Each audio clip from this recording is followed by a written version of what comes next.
हाँ तो फ्रेंड, आज क्लास 10th जैक बोर्ड का एग्ज़ाम हो गया सोशल साइंस का। तो इसका आप एग्ज़ाम हो चुका है। तो आप देखिए इसका आपका आंसर कितना सही है।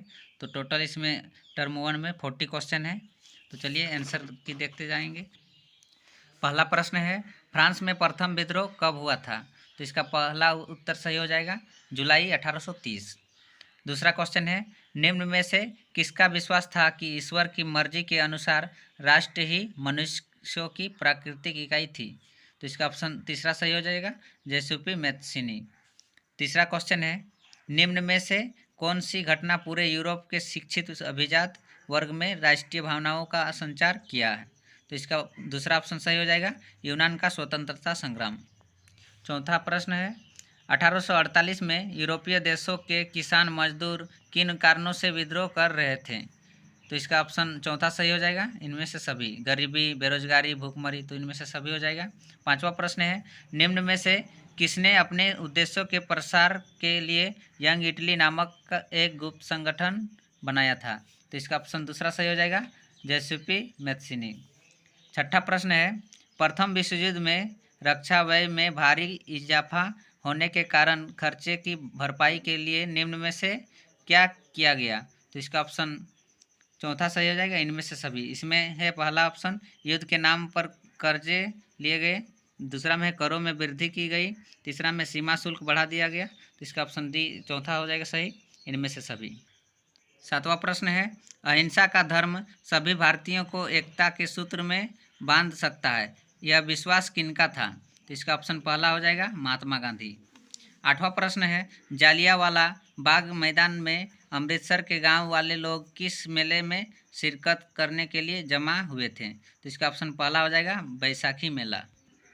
9 नंबर का प्रश्न है, महात्मा गांधी द्वारा वायसराय इरविन को लिखे खत में सबसे महत्वपूर्ण मांग किस वस्तु पर लगाए गए कर को खत्म करने के लिए बारे में है ना? तो ऑप्शन पहला हो जाएगा, नमक। 10वां प्रश्न है, हिंद स्वराज नामक पुस्तक के लेखक कौन है? तो इसका ऑप्शन तीसरा सही हो जाएगा, महात्मा गांधी। 11 नंबर का प्रश्न है, जर्मनी के एकीकरण का श्रेय किसे दिया जाता है? तो इसका ऑप्शन तीसरा सही हो जाएगा, ऑटो वान बिस्मार्क। नेक्स्ट है 12 नंबर, चौरी चौरा कांड किस वर्ष हुआ था? तो इसका ऑप्शन चौथा सही हो जाएगा, 1922। नेक्स्ट है 13 नंबर, पवन द्वारा मैदान अथवा ढालू क्षेत्र में मृदा को उड़ा ले जाने की प्रक्रिया को क्या कहा जाता है? तो इसका ऑप्शन तीसरा सही हो जाएगा, मृदा अपर्दन। 14 नंबर का प्रश्न है, उत्पत्ति के आधार पर संसाधनों को दो भागों में विभाजित किया जाता है, उनके नाम हैं? तो इसका ऑप्शन तीसरा सही हो जाएगा, जैव और अजैव। नेक्स्ट है 15 नंबर में, निम्न में से किस मृदा को रेगड़ मृदा भी कहा जाता है? तो इसका ऑप्शन दूसरा सही हो जाएगा, काली मृदा। नेक्स्ट है, जून 1992 में ब्राज़ील के किस शहर में प्रथम अंतर्राष्ट्रीय पृथ्वी सम्मेलन का आयोजन किया गया था? तो इसका ऑप्शन तीसरा हो जाएगा, रियो डी जेनेरियो। 17 नंबर का प्रश्न है, निम्न में से भारत के किस राज्यों में खनिजों और कोयले के प्रचुर भंडार हैं? तो इसका ऑप्शन चौथा सही हो जाएगा, झारखंड, मध्य प्रदेश, छत्तीसगढ़। 18 नंबर का प्रश्न है, भारत में भूमि का कितना प्रतिशत भू भाग भू क्षेत्र मैदान के रूप में है? तो इसका ऑप्शन दूसरा सही हो जाएगा, 43%। नेक्स्ट क्वेश्चन है 19 नंबर, देश के क्षेत्रफल का लगभग 27% हिस्सा खनिजों, जीवाश्मी ईंधन और वनों के अपार संचय के रूप में किस क्षेत्र को जाना जाता है? तो इसका ऑप्शन पहला हो जाएगा, पठारी। 20 नंबर का प्रश्न है, पंजाब में भूमि निम्नीकरण का मुख्य कारण क्या है? तो इसका ऑप्शन तीसरा हो जाएगा, अधिक सिंचाई। नेक्स्ट क्वेश्चन है 21 में, निम्न में से किस प्रांत में सीढ़ीदार सोपानी खेती की जाती है? तो इसका ऑप्शन दूसरा हो जाएगा, उत्तरांचल, या फिर उत्तराखंड भी होता है। नेक्स्ट क्वेश्चन 22 नंबर में, भारतीय वन्य जीव अधिनियम किस वर्ष में लागू किया गया? तो इसका ऑप्शन चौथा हो जाएगा, 1972। नेक्स्ट क्वेश्चन है, कौन सी परियोजना सतलुज ब्यास बेसिन में जल विद्युत उत्पादन और सिंचाई दोनों के काम आती है? तो इसका ऑप्शन दूसरा सही हो जाएगा, भाखड़ा नांगल परियोजना। 24 नंबर का प्रश्न है, दुनिया भर में जल की कमी किन कारणों से बढ़ रही है? तो इसका ऑप्शन पहला में है सूखा, दूसरा में सिंचाई की बढ़ती मांग, तीसरा में जल की व्यर्थ बर्बादी। तो इसका ऑप्शन चौथा सही हो जाएगा, इनमें से सभी।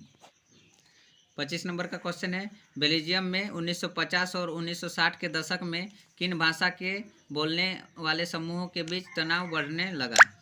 तो इसका ऑप्शन पहला सही हो जाएगा, फ्रेंच और डच। 26 नंबर का प्रश्न है, श्रीलंका में अधिकतर सिंहली भाषी लोग किस धर्म के मानने वाले हैं? तो इसका ऑप्शन तीसरा सही हो जाएगा, बौद्ध। 27 नंबर का प्रश्न है, लोकतंत्र के एक बुनियादी सिद्धांत के रूप में राजनीतिक शक्ति का स्रोत किसे माना जाता है? तो इसका ऑप्शन दूसरा हो जाएगा, जनता। नेक्स्ट क्वेश्चन देखिए 28 में, सत्ता में भागीदारी की आवश्यकता कहाँ पड़ती है? तो इसका पहला में है क्षेत्र, भाषा और जाति के आधार पर बटे समाज में, दूसरा में क्षेत्रीय विभाजन वाले बड़े राज्यों में, तीसरा में प्रत्येक लोकतांत्रिक राज्य में, चौथा में इनमें से सभी। तो इसका ऑप्शन सही हो जाएगा चौथा नंबर, इनमें से सभी। 29 नंबर का क्वेश्चन है, निम्न में से किस प्रकार का टकराव आगे बढ़कर अक्सर हिंसा और राजनीतिक अस्थिरता का रूप ले लेता है? तो इसका ऑप्शन दूसरा हो जाएगा, सामाजिक। 30 नंबर का क्वेश्चन देखिए, संविधान और विभिन्न स्तर की सरकारों के अधिकारों की व्याख्या करने का अधिकार किसे है? तो इसका ऑप्शन पहला हो जाएगा, न्यायालय। 31 नंबर का क्वेश्चन है, पुलिस, व्यापार, वाणिज्य, कृषि और सिंचाई जैसे महत्वपूर्ण विषय किस सूची के अंतर्गत रखे गए हैं? तो इसका ऑप्शन तीसरा हो जाएगा, राज्य सूची। 32 नंबर का क्वेश्चन है, केंद्र शासित प्रदेश वाले इलाकों का शासन चलाने का विशेष अधिकार किस सरकार को प्राप्त है? तो इसका ऑप्शन पहला हो जाएगा, केंद्र सरकार।